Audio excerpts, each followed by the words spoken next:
গাছের বীজ সর্ষের দানার থেকেও ছোট হয়, কিন্তু যখন তা নিজের রূপ ধারণ করে তখন তা বিশাল বৃক্ষের আকার ধারণ করে, যা সহস্র বছর ধরে বেঁচে থাকে, ছায়া প্রদান করে, পাখিদের আশ্রয় প্রদান করে আর দেয় পথচারীদের বিশ্রাম করার স্থান।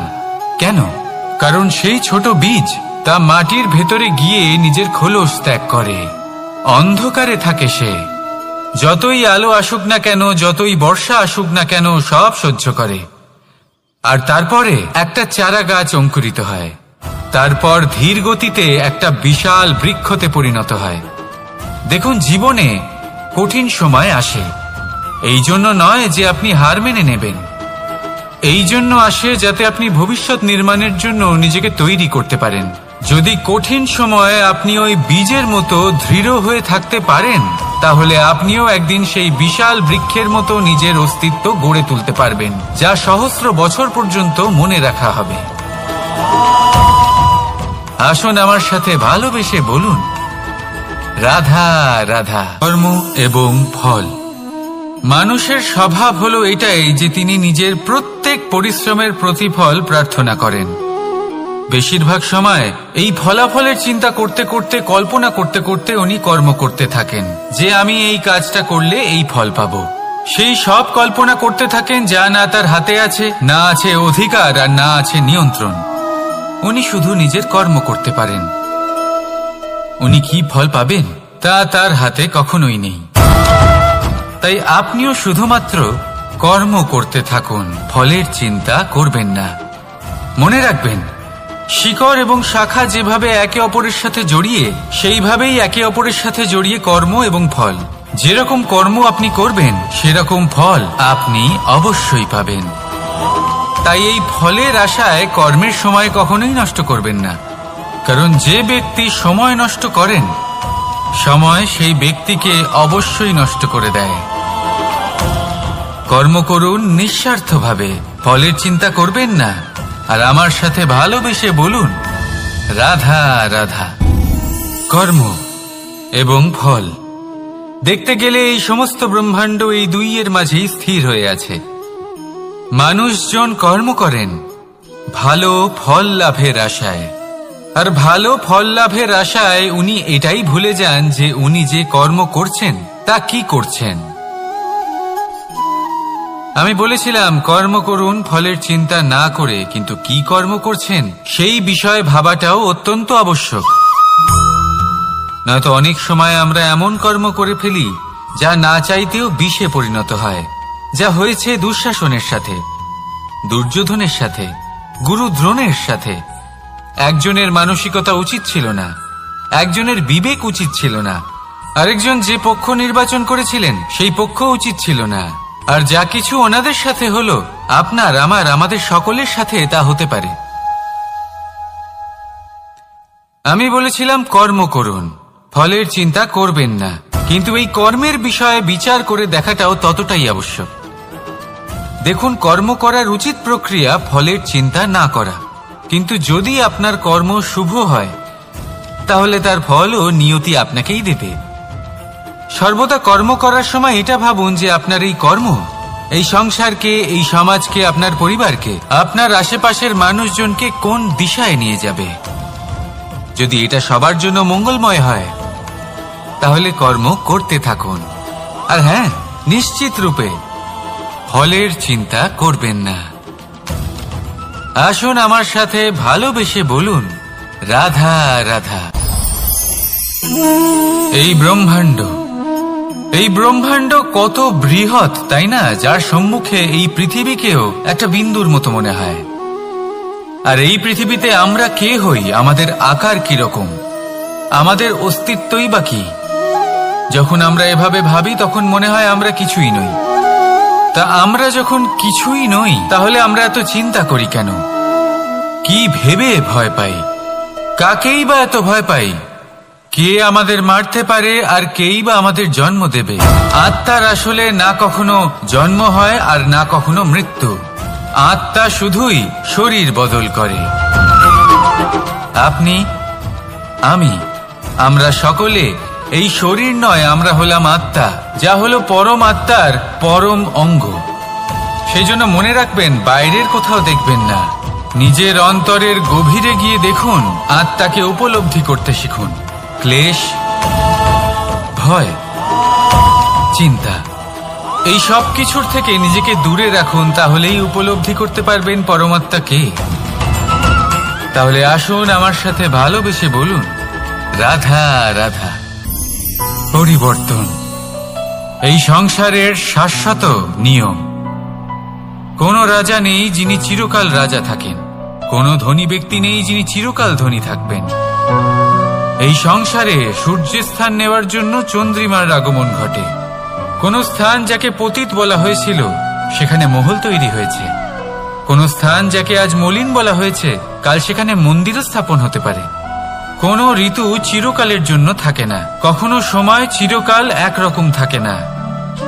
আজ যা আপনার কাছে রয়েছে কাল অন্য কারোর ছিল, আজ যে আপনার কাছে রয়েছে কাল তা অন্য কারোর কাছে চলে যাবে।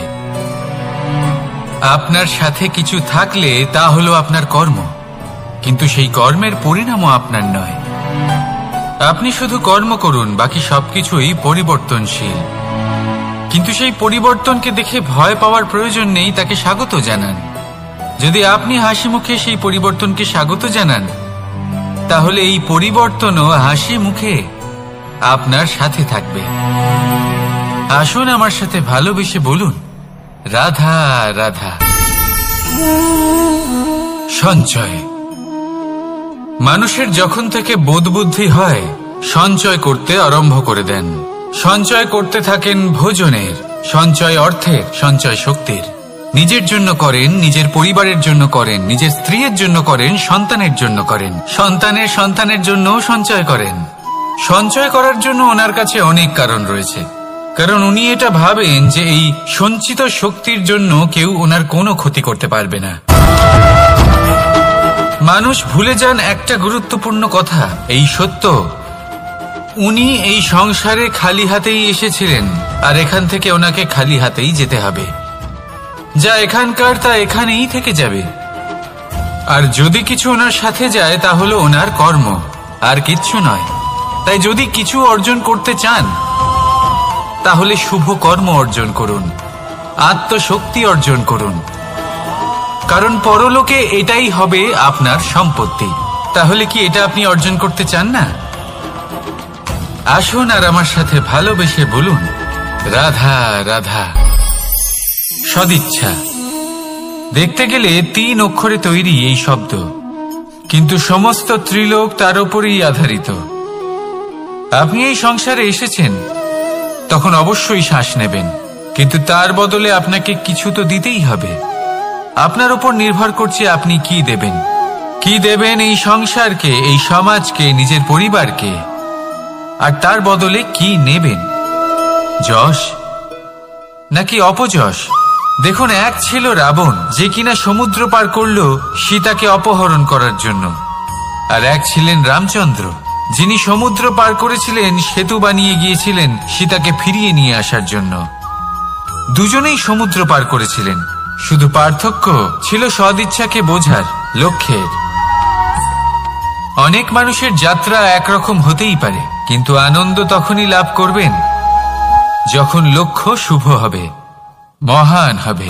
এই লক্ষ্য দিয়ে এই সংসারের কল্যাণ হবে এবং মানুষের সম্মান হবে। যদি আপনার সংকল্প উচিত হয় তাহলে আপনার লক্ষ্য উচিতই হবে, নয়তো শুধুমাত্র বিনাশ হবে। আর উচিত এটাই হবে যে বিনাশের হাত থেকে যেন নিজেকে বাঁচানো যায়, কি বলেন? তাই জীবনে যে লক্ষ্য স্থির করছেন মনে রাখবেন তা যেন শুভ লক্ষ্য হয়। যদি এরকম হয় তাহলে আপনার যাত্রা, আপনার জীবন দুটোই শুভময় হবে। আসুন আর আমার সাথে ভালোবেসে বলুন, রাধা রাধা। সুরক্ষা। এই সুরক্ষা আসলে কি? এটা কি কোনো কবচ নাকি কোনো সীমা? এই সুরক্ষা আসলে অন্য কিছু। আমাদের মাতা পিতা, আমাদের প্রিয়জন, আমাদের বন্ধু, এই সমাজ, আমাদের শুভাকাঙ্ক্ষী, আমাদের আত্মীয়, এনারা সবাই আমাদের জীবনে কোনো না কোনো ভাবে সুরক্ষা দিয়ে থাকেন, একটা কবচ দিয়ে থাকেন কোনো না কোনো রূপে। কিন্তু দেখতে গেলে আমাদের পরাক্রমের পথে আমাদের বীরত্বের পথে, আমাদের সাহসের পথে এই সুরক্ষাই সবথেকে বড় বাধা হয়ে দাঁড়ায়। একবার ভেবে দেখুন, যদি আপনি কোনো সুরক্ষাই না পান, বা যদি আপনি এই সুরক্ষা ভেঙে বাইরে আসতে পারেন, তাহলে আপনার বীরত্ব চরম সীমায় পৌঁছে যায়। কেন? কারণ তখন আপনি জানেন যে এই সংসারের সম্মুখীন আমাদের নিজেদেরই হতে হবে। আপনি বুঝে যান যে শত্রুর সম্মুখীন এবার নিজের বলের দ্বারা, নিজের পরাক্রমের দ্বারা, নিজের সাহসের দ্বারা করতে হবে। আর তখন আমাদের মনের মধ্যে এই শক্তি জাগ্রত হয়। এই শক্তি অন্তরেই বসবাস করে। শুধু এটা চিনে নিতে হবে, একে জাগ্রত করতে হবে। আর এটা সুরক্ষা ভেঙে যাওয়ার পরেই সম্ভব হয়। আর যারা নিজের শক্তি সম্পর্কে জানেন, যিনি নিজেই জানেন তিনি কতটা শক্তিশালী, তিনি নিজেই নিজের সুরক্ষা কবচ চিরকালের মতো ভেঙে ফেলে দেন, ঠিক কর্ণের মতো। আর তারপরে দেখুন, আপনার পরাজয় হোক বা বিজয়ী হোক না কেন, সেটাই অনেক বড় হয়, সেটাই প্রশস্ত হয়ে থাকে। সেই জন্য ত্যাগ করুন নিজের ভয়কে, নিজের আশেপাশের এই সুরক্ষা চক্রকে ভেঙে ফেলুন। আর সম্মুখীন হন এই সংসারের নিজের শত্রুর সম্মুখীন হন। পরাক্রমের এই অঙ্কুর, তা অঙ্কুরিত হওয়ার জন্য বীজের উপরের এই কবচ, এটা ভেঙে যাওয়া অতি আবশ্যক। আসুন আমার সাথে ভালোবেসে বলুন, রাধা রাধা। যখন আমরা হাঁটতে থাকি আর আমাদের পায়ে কাঁটা বিঁধে যায়, তখন মুখ দিয়ে আহ বেরিয়ে আসে, কান্না চলে আসে, আর অনেক সময় অভিশাপও বেরিয়ে আসে। কিন্তু আমরা কি কখনো এটা এইভাবে দেখেছি, এইভাবে ভেবেছি যে আমরা যে পথে চলেছি সেই পথে কাঁটা বিঁধেছে, নাকি আমরা সেই পথ নির্বাচন করেছি যাতে শুধুই কাঁটা রয়েছে? নাকি আমরা এভাবে ভেবে দেখেছি যে এই কাঁটা আমাদের কষ্ট দিতে এসেছে, নাকি এটা আমরাই বিছিয়ে রেখেছিলাম? সাবধান থাকা উচিত ছিল, কারণ কাঁটা বিঁধলে যন্ত্রণা হবে, চিৎকার করে ফেলতে পারি, মুখ থেকে অভিশাপও বেরিয়ে আসতে পারে। কিন্তু এই অভিশাপ শুধুমাত্র আমাদের তরফ থেকে অভিশাপ হয়, সামনের ব্যক্তিটির ওপরও নির্ভর করে। এবার সেই ব্যক্তি যদি এমন হয় যে ফুল আর কাঁটা এই দুই সমানভাবে গ্রহণ করতে পারে, তার কাছে অভিশাপও বরদানে পরিণত হয়। শেষ পর্যন্ত ব্যাপারটা দাঁড়ায় ভাবনা, চিন্তা, দৃষ্টিভঙ্গির ওপর। কারণ আপনার এই ভাবনাই সত্যি হয়ে সামনে আসে। সেই জন্য এই ভাবনা, চিন্তা, মানসিকতাকে গুরুত্ব সহকারে দেখবেন। এই বিবেচনা নিয়ে বিবেচনা করতে শিখুন। আমার কথার অর্থ হলো যে জীবনে যখন এরকম কিছু একটা ঘটবে, তখন ভেবে দেখুন যে এরকম কেন হলো। আপনি কি এমন কোনো কর্ম করেছিলেন যার কর্মফল এটা? এমন কোনো কাজ যা অনুচিত ছিল, অসত্য ছিল, যা অভদ্রতার কারণ ছিল? ভেবে দেখা প্রয়োজন। দেখুন, ইচ্ছে হলো আপনার যে আপনি কি করতে চান, ভাবনা আপনার, সত্য আপনার, জীবন আপনার, সিদ্ধান্ত আপনার। আসুন আর আমার সাথে ভালোবেসে বলুন, রাধা রাধা। সময়, এই সময় আসলে কি? এই সময় একটা সরল রেখা তো কখনোই নয়। সময় হলো একটা চক্র, যেখানে এর আদি সেখানেই হলো এর অন্ত, আর যেখানে তা শেষ হয় সেখান থেকেই তার শুরু হয়। এই সময় একটা অত্যন্ত বিচিত্র চিন্তা, বিচিত্র ভাবনা, একটা বিচিত্র বস্তু যা কেউ বুঝতে পারেন না। এই সময়ের লীলা, এর কোনো প্রমাণ নেই, কোনো জ্ঞান নেই, কোনো পরিমাপ নেই। শুধু এটুকু আমরা জানতে পারি, যেখানে শেষ হবে সেখান থেকে একটা নতুন সূচনাও হবে। যা আজ আপনার কাছে আছে, কাল অন্য কারোর কাছে যাবে, তারপরে তার কাছ থেকেও অন্য কারোর কাছে যাবে, তারপরে তার থেকেও ছিনিয়ে নেওয়া হবে। এই নিয়তির একজনের কাছ থেকে অন্যজনের কাছে আদান প্রদানের এই সময় হলো আপনার সময়। এই সময়ের সদ্ব্যবহার করুন, এই সময়কে বাঁচুন। আপনাকে শুধু এটাই সুনিশ্চিত করতে হবে যে আপনি কোন পক্ষে আছেন। আর সত্যি বলতে কি, আপনার জীবনের পরিণাম নির্ভর করে আপনার নির্বাচনের ওপর। আপনি কোন পক্ষ নির্বাচন করছেন। তাহলে মনে রাখবেন, জীবনে সেই পক্ষই নির্বাচন করবেন যা চয়ন করার পরে আপনি সুখ অনুভব করবেন, আপনি সন্তোষ লাভ করবেন, প্রসন্নতা লাভ করবেন। আর আমি এটাই সুনিশ্চিত করব যে এই পক্ষ যেন শান্তির পক্ষ হয়, এই পক্ষই যেন প্রেমের পক্ষ হয়। তাহলে চিন্তা করবেন না, আর আসুন আমার সাথে ভালোবেসে বলুন, রাধা রাধা। দৃষ্টি আর দৃষ্টিভঙ্গি, এই সমগ্র লীলা হলো এই দুইয়ের। বিচিত্র হতে পারে, কিন্তু এটাই সত্যি। এবার আপনাকে একটা উদাহরণ দিয়ে বোঝাই। অনেক সময় আপনি কোনো ব্যক্তিকে এটা বলতে শুনবেন যে আমি আমার নিজের উপরে গর্ব করি, আমি নিজেকে নিয়ে গর্ব করি, আমি খুব ভালোভাবে আমার মা বাবার সেবা করি, ওনাদের আমি সবসময় সুখী রাখি, ওনাদের আমি একটা বাড়ি দিয়েছি, সকল সুখ সুবিধা দিয়েছি, ওনাদের জীবনে প্রত্যেক জিনিস দিয়েছি আর দেব যা তাদের প্রয়োজন। এবার আমাকে বলুন যে আপনি কে হন। আপনি হলেন সেই বীজ যা আপনার মাতা পিতা রোপণ করেছেন। আপনার মা বাবাই আপনাকে এই সংসারে জন্ম দিয়েছেন। এবার এইসব কথার কি তাৎপর্য? এই হলো সেই ব্যক্তির দৃষ্টিভঙ্গি। এবার দেখা যাক এই প্রকৃতি আমাদের কি শেখায়। কখনো কোনো গাছকে দেখবেন, যখন সেই গাছে ফল আসে, সে মালিকে এটা বলে না যে দেখো আমি তোমাকে ফল খেতে দিচ্ছি। সেই বৃক্ষ এটা বলে না যে দেখো আমি তোমায় আহার করতে দিচ্ছি, কারণ ও জানে যে এটা হলো সেই মালির পরিশ্রম, এটা হলো তারই কর্মের ফল, আর এটা তারই পাওয়া উচিত। সে বলে যে তোমার জিনিস তোমাকেই অর্পণ করলাম, এ আমার জিনিস নয়। ও জানে সেই মালির গুরুত্ব আসলে কি, এটা হলো তার দৃষ্টিভঙ্গি। সেই জন্য আপনি জীবনে কোন ব্যক্তির মধ্যে, কোন পশু পাখির মধ্যে, কোন প্রাণীর মধ্যে, কোন পরিস্থিতিতে, কোন আবেগের মুহূর্তে কি দেখতে পাচ্ছেন, সেটা আপনার দৃষ্টিভঙ্গির উপরে নির্ভর করছে। তাই নিজের মনে ধনাত্মক ভাব জাগ্রত করুন, শুভ চিন্তা নিয়ে আসুন। এই ভাবনাই সত্য হয়ে সামনে আসবে।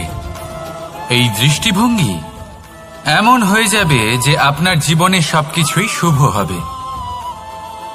তাহলে আসুন আর আমার সাথে ভালোবেসে বলুন, রাধা রাধা। প্রতিশোধ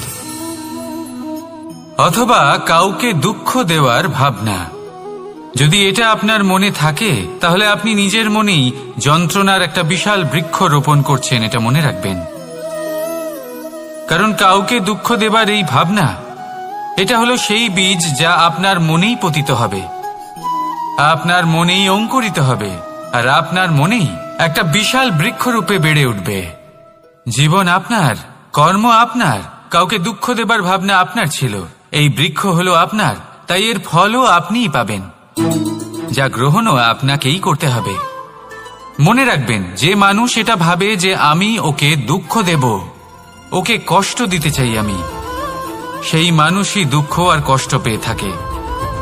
যদি সেই জায়গায় আপনি এটা ভাবেন যে আমি কাউকে সুখী করে তুলতে চাই, কাউকে সুখ প্রদান করতে চাই, তাহলে তারও বীজ আপনার মনেই রোপণ হবে, বৃক্ষে পরিণত হবে, যার ফলও আপনিই পাবেন। এখানে বিষয়টা হলো শুধু মানসিকতার চিন্তা, যা সত্য হয়ে আপনার সামনে আসে। তাহলে এই মানসিকতা শুভ করুন, সবার জন্য মঙ্গল কামনা করুন। অন্যের মনে আপনার জন্য ভালো চিন্তা থাকুক বা না থাকুক, আপনি সবার জন্য শুভ চিন্তা করে কর্ম করতে থাকুন, তাহলে আপনার সাথেও ভালোই হবে। তাহলে আসুন আর আমার সাথে ভালোবেসে বলুন, রাধা রাধা। সুখ আর অভিজ্ঞতা, এই দুই জীবনে একসাথে কখনোই আসে না। মনে রাখবেন, যেখানে সুখ থাকে সেখানে অভিজ্ঞতা থাকে না, আর যখন এই সুখ আমাদের জীবন থেকে দূরে চলে যায়, তখন আমাদের জীবনে আসে এই অভিজ্ঞতা। পরমাত্মা, প্রকৃতি, নিয়তি এই অভিজ্ঞতাকে আমাদের জীবনে পাঠান, যাতে আমরা একটা অত্যন্ত গুরুত্বপূর্ণ শিক্ষা, একটা জ্ঞান প্রাপ্ত করতে পারি। এই অভিজ্ঞতা আমাদের শেখায় যে অতীতে এমন কি হয়েছিল যা আমাদের করা উচিত হয়নি, আমাদের শেখায় ভবিষ্যতে এমন কি আছে যা আমাদের করা উচিত আর কি করা উচিত নয়। দেখতে গেলে এই অভিজ্ঞতা আমাদের সেই শিক্ষা দেয় যার জন্য আমরা সুখের দিকে উচিতভাবে অগ্রসর হতে পারি। সেই জন্য জীবনে যখনই দুঃখ আসবে, দুঃখের এই সময় আসবে, তখন হতাশ হবেন না। বোঝার চেষ্টা করুন এই পরিস্থিতি কেন এসেছে, কি শিক্ষা দিতে এসেছে। যদি আপনি সেই জ্ঞান লাভ করেন, সুখের পথে অগ্রসর হন, তাও উচিত রূপে, তাহলে এই অভিজ্ঞতার উদ্দেশ্য পূরণ হয়ে যায়। তাহলে আসুন আর আমার সাথে ভালোবেসে বলুন, রাধা রাধা। জীবনে শিখরে পৌঁছানোর জন্য মানুষের কি প্রয়োজন হয়ে থাকে? সিঁড়ির। কিন্তু তাও প্রত্যেক মানুষ, প্রত্যেক ব্যক্তি শিখরে পৌঁছতে পারেন না। এর কারণ কি? কারণ একটা হতে পারে যে মানুষ কল্পনা করতে থাকেন কিন্তু সিঁড়ি খুঁজে পান না। কিছু মানুষ খুঁজে নেন কিন্তু তা পেয়ে এতটাই প্রসন্ন হয়ে যান যে তারপর আর কোনো কর্মই করেন না। খুব সোজা ব্যাপার। অনেক মানুষ সিঁড়ি খুঁজে পান না, আর যদি পেয়েও যান তাও যতক্ষণ না তাতে চড়ছেন সেই শিখরে পৌঁছবেন কি করে? যতক্ষণ না আপনি পরিশ্রম করছেন, যতক্ষণ না সেই সিঁড়িতে আপনি চড়ছেন, যতক্ষণ না ক্লান্ত হচ্ছেন, আপনার পায়ে হাঁটুতে ব্যথা না হচ্ছে, ততক্ষণ এই শিখরে পৌঁছানোর সৌভাগ্য লাভ করতে পারবেন না। তাহলে কল্পনার সাথে কর্ম করুন, পরিকল্পনার সাথে পরিশ্রম করুন, সব কিছু পাবেন। আসুন আমার সাথে ভালোবেসে বলুন, রাধা রাধা। সমস্যা, কঠিন সময়, সংকট, বিপদ কার জীবনে নেই? প্রত্যেকের জীবনে আছে। কিন্তু আমাকে একটা কথা বলুন, যদি নৌকায় ঢেউকে ভয় পেতে শুরু করে তাহলে সাগর পার করবে কে? কখনো কোনো ছোট্ট পিঁপড়েকে দেখেছেন যে আকারে হয়তো ছোট হতে পারে কিন্তু বড় শিক্ষা দিয়ে যায়? কিন্তু আমরা শিখি না।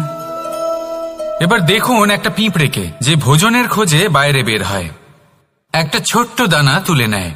ছোট দানা তোলে কারণ তার থেকে বেশি সে তুলতেই পারবে না।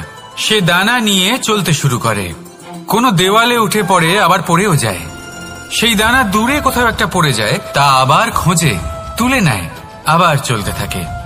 পড়ে যায় আবার ওঠে, পড়ে যায় আবার ওঠে। সেই দানাটা রেখে দেয়, আবার বেরিয়ে পড়ে ভোজনের খোঁজে। পরিশ্রম করতে থাকে কিন্তু হার মানে না। এই শিক্ষাই তো আমাদের প্রাপ্ত করতে হবে। নিরন্তর পরিশ্রম আর নির্ভীক হয়ে কর্ম করে যেতে হবে। এটাই হলো সাফল্যের মাধ্যম, এটাই হলো জয়ের মন্ত্র, অচ্যুত অজয় অস্ত্র। তাহলে আসুন আর আমার সাথে ভালোবেসে বলুন, রাধা রাধা। আমরা সকলে চাই আমাদের জীবনে সাফল্য আসুক। আমরা চাই যে এই সংসারে আমাদের খ্যাতি ছড়িয়ে পড়ুক। আমরা চাই যেন আমরা আলোচিত হই। কিন্তু শুধু চাইলেই কি যায় আসে? যদি এই সংসারে আলোচিত হতে হয় তাহলে পরিচিত হতে হবে পরিশ্রমের দ্বারা। যতক্ষণ না আপনারা পরিশ্রমের সাথে পরিচিত হবেন, সাফল্যের সাথে পরিচিত হবেন না। সংঘর্ষ করতে হবে প্রতিদিন, প্রতি বছর। জীবনের সব পরিস্থিতিতেই হয়তো নতুন নতুন বাধা আসবে, নতুন নতুন বিঘ্ন ঘটবে। কিন্তু এটা আবশ্যক নয় যে সমস্ত বিঘ্ন বিনাশের জন্য আসবে। কিছু বিঘ্ন আপনার পথ প্রশস্ত করার জন্য আসবে, আপনার পথ পরিষ্কার করার জন্য আসবে। যদি আপনাকে উদাহরণ দিই, যখন বন্যা আসে, বাড়ি ঘর ভেসে যায়, তখন আমরা হতাশ হয়ে পড়ি, আমরা দুঃখী হয়ে পড়ি। কিন্তু সেই বন্যাই আমাদের সেই ধরিত্রীকে এত উর্বর করে তোলে যে সেই উর্বর অংশ কাজে লাগিয়ে আমরা সেরকম আরো 10টা বাড়ি বানাতে পারি। তাহলে ধন্যাত্মক থাকুন আর যে কোনো সংঘর্ষের জন্য প্রস্তুত থাকুন। জীবনে অনেক দূর যেতে পারবেন। তাহলে আসুন আমার সাথে ভালোবেসে বলুন, রাধা রাধা। জীবনে কখনো কখনো আমরা সেই পরিস্থিতিতে ফেসে যাই যখন আমাদের মনে হয় যে আমাদের নতুন কিছু একটা করতে হবে, কিন্তু আমরা করতে পারি না। কারণ কোথাও না কোথাও আমরা রীতির দ্বারা আবদ্ধ, আর আমরা সেই রীতি ভাঙতে চাই না। কেবল একটাই প্রশ্ন আসে মনে, আশেপাশের মানুষ কি বলবে, আশেপাশের মানুষ কি ভাববে। আপনাকে একটা প্রশ্ন করি, কারা এই মানুষজন? আপনার জন্মের সময় এই মানুষজন কোথায় ছিলেন? যখন আপনি কোনো সমস্যায় পড়েন তখন এই মানুষজন কোথায় থাকেন? এগিয়ে এসে কি আপনাকে সাহায্য করেন, নাকি সেই সমস্যার সমাধান আপনি নিজেই করেন? এইসব মানুষজনের চিন্তা ত্যাগ করুন যদি আপনি জীবনে বাঁচতে চান। ভেবে দেখুন জীবনে কি কি শুভ আছে আর কি কি শুভ করতে পারেন। যদি তা স্রোতের বিপরীতে হয় তাহলে সংঘর্ষ করুন, কিন্তু এইসব মানুষজনের কথা ভাববেন না। ভেবে দেখুন জীবনে আপনি কি কি শুভ কাজ করতে পারেন। এটা ভাবুন যে আপনি কখনো এমন কোনো কাজ করে ফেলেননি তো যার জন্য কারো হৃদয় আহত হয়েছে। শুভর দিকে নিজের চিন্তা কেন্দ্রীভূত করুন, আপনার জীবনে সবকিছু শুভই হবে। তাহলে আসুন আমার সাথে ভালোবেসে বলুন, রাধা রাধা। আজকাল আপনি দেখে থাকবেন যে মা বাবা শুধুমাত্র সন্তানকে ভালোবাসেন তা নয়, তাদের মোহেও জড়িয়ে পড়েন। বিদ্যালয়ে যখন পাঠান তখন সমস্ত সুযোগ সুবিধা দিয়েই পাঠান। চেষ্টা করেন যে সবসময় যেন সন্তান তাদের চোখের সামনেই থাকে। কিন্তু ভুলে যান এক অত্যন্ত গুরুত্বপূর্ণ কথা, যে সন্তানকে এক নতুন দৃষ্টিভঙ্গি দেওয়াই হলো ওনাদের কর্তব্য। সেই জন্য পুরাতনকালে শিষ্যদের গুরুকুলে পাঠানো হতো, বাড়ির থেকে দূরে। কারণ বাড়ি ছেড়ে যাওয়া এক সন্তানের জন্য, এক শিষ্যের জন্য অত্যন্ত শুভ লক্ষণ হয়। যখন সে বাড়ির থেকে দূরে, গৃহস্থের থেকে দূরে থাকবে, তখন এই সংসারকে সে এক নতুন দৃষ্টিভঙ্গি দিয়ে দেখবে, পরখ করবে, বুঝতে পারবে, আর সবকিছু নিজে থেকেই শিখে যাবে কখন আক্রমণ করতে হয়, কখন পিছু হটতে হয়, কিভাবে এই সংসারের সম্মুখীন হতে হয়। আর এটা আপনার দৃষ্টি ওকে শেখাতে পারবে না, ওর অভিজ্ঞতা ওকে শেখাতে পারবে। তাই মনে রাখবেন, যদি আপনি চান যে আপনার সন্তানের বিকাশ হোক, তাহলে অনেক সময় ওকে নিজের থেকে দূরে নিয়ে যেতে হয়। যদি মোহে আবদ্ধ থাকেন তাহলে ওর বিকাশ কখনোই হবে না। তাহলে আসুন আমার সাথে ভালোবেসে বলুন, রাধা রাধা।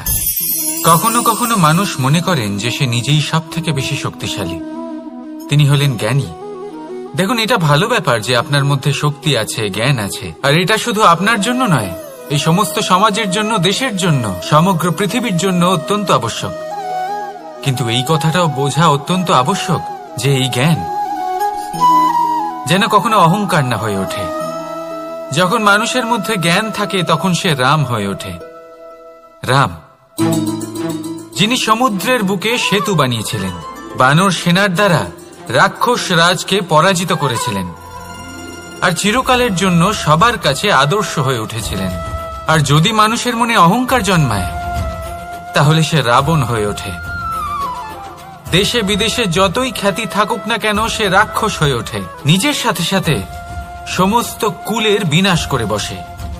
এবার জ্ঞান নাকি অহংকার, আপনার কি চাই সেই সিদ্ধান্ত আপনার, আর আপনার এই সিদ্ধান্তই নিশ্চিত করবে যে আপনার কর্ম কি হবে, আর আপনার এই কর্মই নিশ্চিত করে দেবে আপনার প্রারব্ধ কি হবে।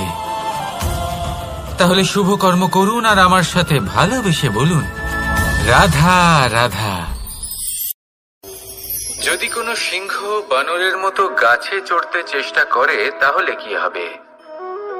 একটা মাছ যদি মাটিতে হাঁটতে চেষ্টা করে তাহলে কি হবে? তারা বিফলই হবে। কিন্তু এরকম কেন হয়? তার কারণ হলো প্রকৃতির রচনা কিছুটা এরকম। এখানে প্রত্যেকটি ব্যক্তিকে, প্রত্যেকটি প্রাণীকে আলাদা আলাদা গুণের অধিকারী করা হয়েছে এবং সকলকে একটা সীমাও প্রদান করা হয়েছে।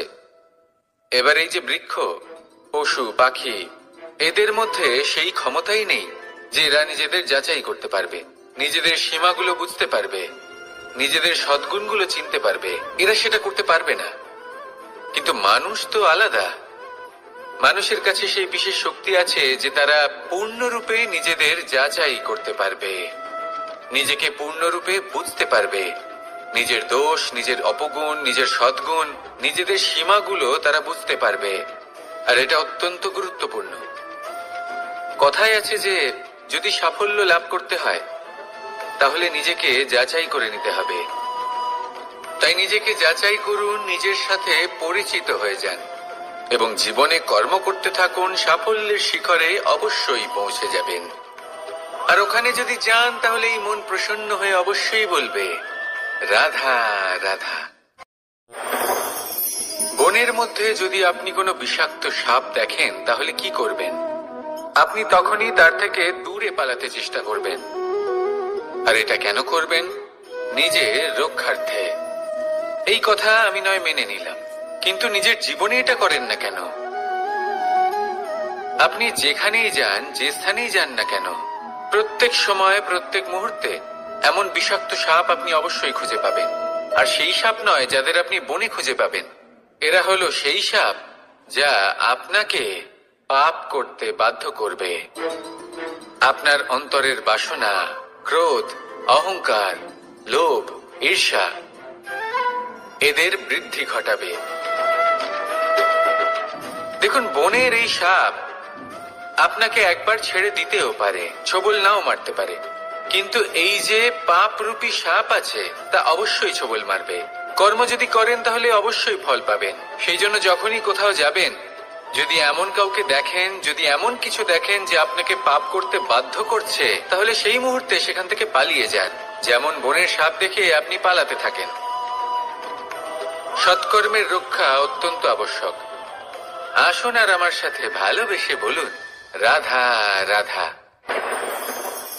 মনুষ্য জীবনের সব থেকে বেশি গুরুত্বপূর্ণ বিষয় হল মনের একাগ্রতা। এই সংসারের যে কটি মহান কার্য সম্পাদন হয়েছে তা হল মনের এই একাগ্রতার একমাত্র ফল। আপনি অবশ্যই দেখে থাকবেন, অনেক ছোট বড় নদী যা বয়ে চলে তাদের সামনে একটা বাঁধ নির্মাণ করা হয় সেই সব নদীর জল সঞ্চয় করতে। বাঁধ হয়ে গেলে প্রয়োজন মতো বা মনের ইচ্ছে মতো তাকে ব্যবহার করা সম্ভব। এবার এটাই আমাদের মনের সাথেও সম্ভব। আমাদের মনের একাগ্রতা আজকের দিনে দাঁড়িয়ে বিভিন্ন ধরনের বিকার, ক্রীড়া এবং ভোগের মধ্যে ভাগ হয়ে গেছে। একে একত্রিত করতে হবে, একটা বাঁধ নির্মাণ করতে হবে। শুধু এটাই করতে হবে, যেটা উচিত কর্ম সেটাই করুন, যেটা অনুচিত কর্ম সেটা করা থেকে নিজেকে বিরত এটাই করতে হবে।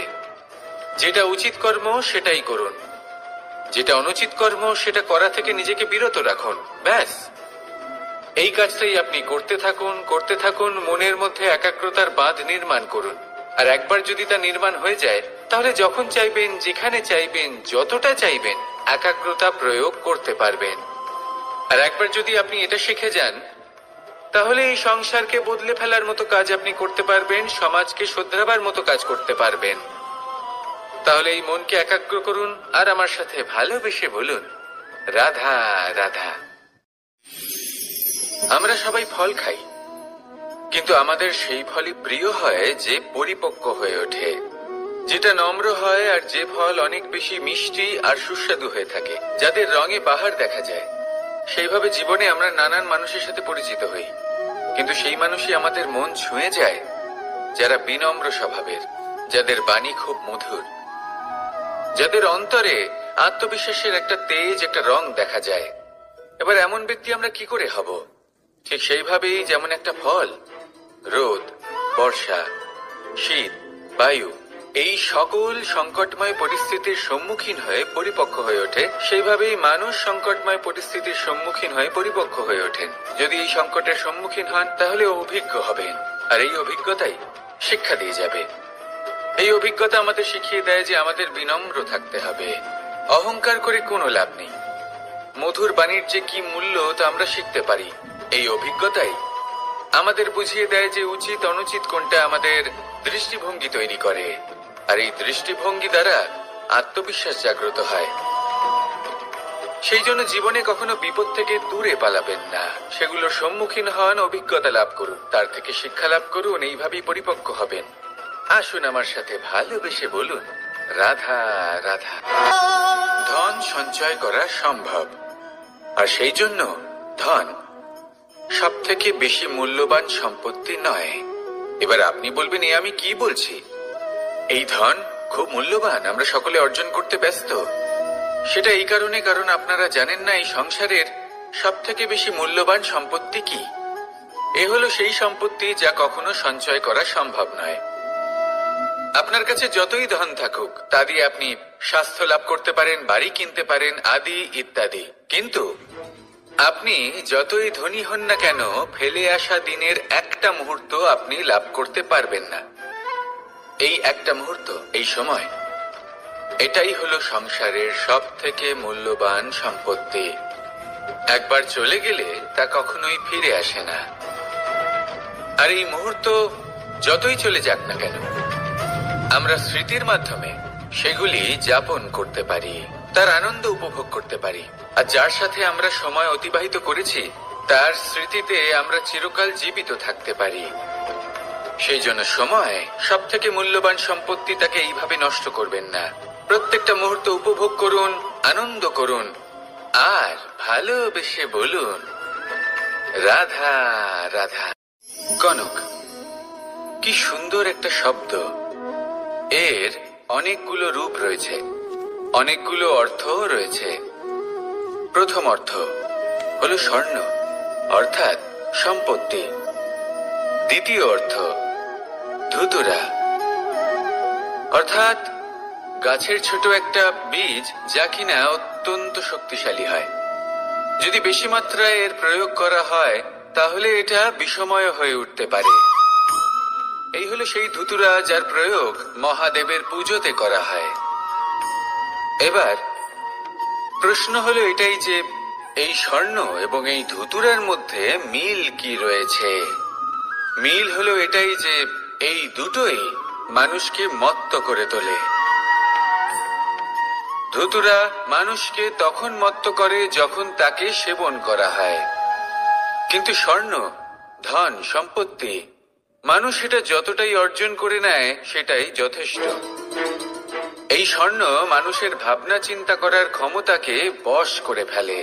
মানুষ সম্পত্তির লোভে মত্ত হয়ে ওঠে, কারণ যে যত চমৎকারী, যতটা অমূল্য হয় তাকে সামলানো কিন্তু ততটাই কঠিন, তাই না? তাই মনে রাখবেন, ধন, স্বর্ণ, সম্পত্তি এগুলো ধুতুরার থেকেও অনেক বেশি বিষাক্ত হতে পারে। তাই এর ওপর আত্মসংযমের একটা কবচ পরিয়ে রাখবেন এবং বিবেকের শক্তির সাথে এগুলো প্রয়োগ করুন, তবেই কল্যাণ হবে। আসুন আমার সাথে ভালোবেসে বলুন রাধা রাধা। রোগ যদি এসে থাকে তাহলে তার ওষুধও অবশ্যই আসে। সমস্যা যদি আসে তাহলে সেই সমস্যার সমাধানও নিজে থেকেই আমাদের কাছে চলেই আসে। এই সংসার, এই জীবনের শুধুমাত্র একটাই নিয়ম আছে, আর তা হলো এটাই, এই সংসার হলো একটা চক্রের মতো। এতে শাশ্বত বলে কিছু নেই, নিত্য বলে কিছু নেই, আর যা কিছুই রয়েছে সব বদলাতে চলেছে। যদি আপনার জীবনে দুঃখ থাকে, সমস্যা থাকে, যদি আপনি বিপদ দ্বারা আচ্ছন্ন, তাহলে মনে রাখবেন সবকিছু বদলে যেতে চলেছে। দুঃখের সময় কাঁদবেন না, মনকে আরো দুঃখী করে তুলবেন না, কারণ এখানে যা কিছুই এসেছে তা যাওয়ার জন্যই এসেছে। তাহলে এত চিন্তা কিসের? আনন্দ সহকারে জীবন যাপন করুন, আর আমার সাথে ভালোবেসে বলুন রাধা রাধা। মানুষের জীবনে তিনটি গুণ অত্যন্ত প্রয়োজনীয়: শ্রদ্ধা, বিনম্রতা, যোগ্যতা। যদি জ্ঞান লাভ করতে চান তাহলে শ্রদ্ধার প্রয়োজন, যদি মান লাভ করতে চান তাহলে স্বভাবে বিনম্র হওয়া প্রয়োজন, আর যদি মনোবাঞ্ছিত স্থান লাভ করতে চান তাহলে যোগ্যতার প্রয়োজন। বিষয়টা সহজ। শ্রদ্ধা আপনাকে জ্ঞান দেবে, নম্রতা আপনাকে মান, আর যোগ্যতা উচিত স্থান দেবে। কিন্তু যদি আপনি এই তিনটি গুণ সম্মিলিত করেন তাহলে এমন কিছু লাভ করবেন যা এই সব কিছুর থেকে অনেক ঊর্ধ্বে। সম্মান। আর এ হলো সেই সম্মান যা প্রত্যেক মানুষের নিজের জীবনে লাভ করতে চেষ্টা করা উচিত, কারণ এই হলো সেই সম্মান যার কারণে আপনি চলে যাওয়ার পরেও এই সংসার আপনাকে ভালোবাসবে আর মনে রাখবে। আসুন আমার সাথে ভালোবেসে বলুন রাধা রাধা। জীবনে গতি অত্যন্ত গুরুত্বপূর্ণ, মতিও হলো গুরুত্বপূর্ণ। এবং তার থেকেও বেশি গুরুত্বপূর্ণ হলো সঙ্গতি। একটা জলের ফোঁটা, তার মধ্যে গতি থাকে, প্রকৃতির মধ্যে তা লাভ করার ইচ্ছে নিহিত থাকে। কিন্তু এই যে সঙ্গতি, তা নির্ধারিত করে যে এই জলের ফোঁটা ঝিনুকের মুখে পড়ে মুক্তোতে পরিণত হবে, নাকি বিষাক্ত সাপের মুখে পড়ে বিষে পরিণত হবে। এবার দেখুন, এই জঞ্জাল স্বর্ণকারের দোকানের সামনেও থাকে এবং জঞ্জাল একজন ব্যবসাদারের দোকানেও থাকে। কিন্তু জঞ্জাল যা স্বর্ণকারের দোকানে থাকে তা ব্যবসাদারের দোকানের জঞ্জালের থেকে অনেক বেশি মূল্যবান, কারণ তার মধ্যে সোনার কণার সঙ্গতি থাকে। সেই জন্য জীবনে সঙ্গতির উপর বিশেষ গুরুত্ব দেবেন। যেমন সঙ্গতি তেমনই আপনি হবেন। আসুন আমার সাথে ভালোবেসে বলুন, রাধা রাধা। প্রত্যেক প্রাণী ভালোভাবে জীবন যাপন করতে চান, এটা তাদের স্বভাবে আছে এবং ভাবাটা অনুচিত নয়। কিন্তু একটা ভালো জীবনের গুরুত্বপূর্ণ অংশ কোনটা? বসবাসের স্থান, সেই স্থান যেখানে আমরা জীবন অতিবাহিত করি। এবার মানুষ ভাবতে পারেন যে একটা ভালো বাসস্থানের অর্থ কি? সেই স্থান যেখানে সহজে জল পাওয়া যায়, যেখানে শুদ্ধ বায়ু পাওয়া যায়, যেখানে আনাজ উৎপন্ন হয়। এটা জীবনযাপনের জন্য পর্যাপ্ত বটে, কিন্তু ভালো জীবন যাপনের জন্য আরো একটা কথা আপনাকে বুঝতে হবে। সাধু, জ্ঞানী, পণ্ডিত ব্যক্তি, এই সকল মহাপুরুষ, এনাদের যে বাসস্থান তা অত্যন্ত বিশেষ হয়। এখানে এক ধরনের বিশেষ ইতিবাচক শক্তি থাকে, এমন একটা স্থান যেখানে দেবতারাও বিচরণ করেন। জীবন আমরা সবাই যাপন করি, কিন্তু জীবনের উদ্দেশ্য শুধুমাত্র জীবন যাপন করা নয়। জীবনের উদ্দেশ্য হলো মুক্তি লাভ করা।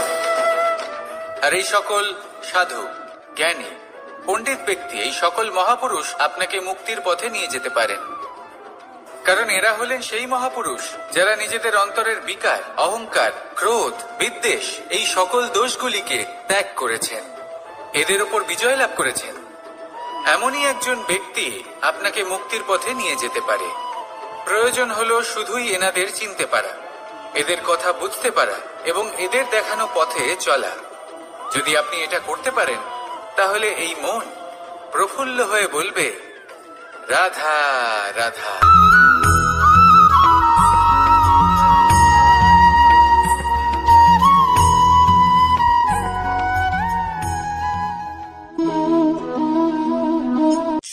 এই শুকনো পাতাটিকে দেখুন, নিষ্প্রাণ হয়ে পড়েছে।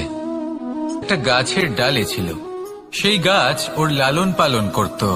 যখন যখন বাতাস বইত, এই পাতায় কম্পন দেখা দিত, মনকে প্রফুল্ল করে তুলত।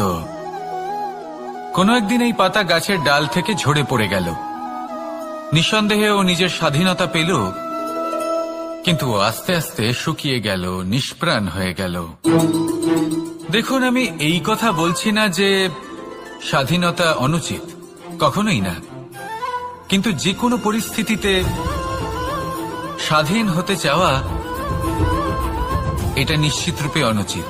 আমরা যদি আমাদের জীবনে পরিবারের গুরুত্ব ভেবে দেখি, তাহলে এই পরিবারে যতই মতভেদ থাকুক না কেন, যতই মনোমালিন্য থাকুক না কেন, যতই বিবাদ থাকুক না কেন, এই সব মিটিয়ে নেওয়া অত্যন্ত প্রয়োজনীয়। সেই সবকিছু সমাপ্ত করা অত্যন্ত প্রয়োজনীয়। কখনো এই পরিবারকে ভাঙতে দেবেন না, কখনো এই পরিবার থেকে দূরে চলে যাবেন না। এই পরিবার হলো আমাদের জীবনের একটা অমূল্য সম্পদ, অমূল্য এক আশ্রয়, যা এই সংসারে হয়তো কোথাও আপনি পাবেন না। তাই একে আগলে রাখুন। পরিবার সেই গাছ। আসুন আমার সাথে ভালোবেসে বলুন, রাধা রাধা।